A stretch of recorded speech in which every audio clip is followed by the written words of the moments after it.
Hi friend, नमस्कार सगळ्यांना। बघा आज व्हिडिओ बनवायला लागले ती फुलगोबी आहे ना त्याच्यावर। बघा ते खाल्ल्यानंतर काय झाले, 2 मुलं वारलेत बघा।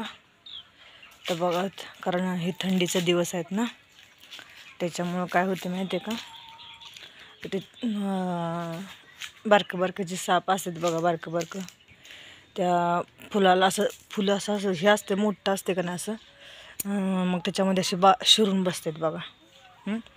आणि मग ते शिरून बसल्यामुळे त्यांना असा उबदारपणा जाणवतो, बरोबर का।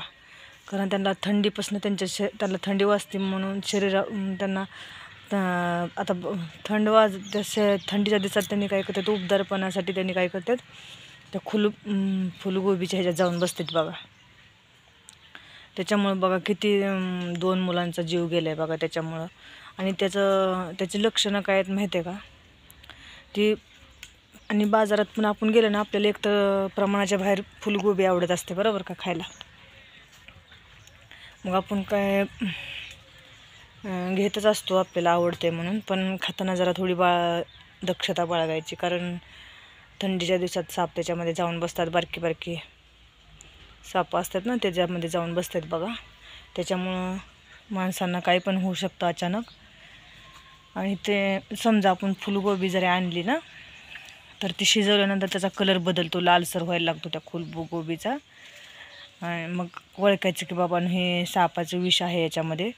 आणि त्यानं असं त्याच्यात जाऊन बसल्यामुळं, त्याचा हात वेटाळा घालून बसल्यामुळं काय होतं, त्यांचं ती विष त्या फुलगोबीत उतरलं जाते, बरोबर का। त्याच्यामुळं आपल्याला त्याची विषबाधा होऊ शकते बघा। ते 2 मुलं तर अचानक वारली का नाही, किती त्रास झाला असेल त्यांच्या आईवडिलांना। मला तर ऐकूनच इतका त्रास झाला, कारण मी पण स्वतःच गमावले ना। त्याच्यामुळे त्यांच्या पण आईवडिलांची काय अवस्था झाली असेल बघा। त्याच्यामुळं फुलगोबी घेताना जरा दक्षता बाळगा। आणि शक्यतो तर काय थंडीच्या दिवसात खाण्याचं टाळावं असं मला तर कदाचित वाटतं। आणि जरी आपल्याला खायचंच असेल ना, तर शिजवल्यानंतर त्याचा रंग लाल होतो या बघा। तसं झालं तर समजायचं की हे सापानं विष आहे याच्यामध्ये, सापाचं। त्याच्यामुळं घेऊच नाही कदाचित, घेतले तरी बी अशी दक्षता बाळगा।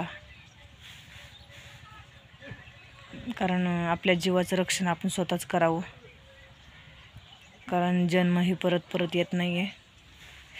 त्याच्यामुळं दक्षता घ्या, फुलगोबी घेण्यापासून दक्षता बाळगा आणि सावधान राहावा। त्यात काय असते माहिती का, लहान मुलांना तर फ्लावर म्हणजे त्याला फ्लावर म्हणतो ना आपण, फुलगोबी असते त्याला फ्लावर म्हणतात, आपण खेडेगावातली माणसं त्याला फ्लावर म्हणतात।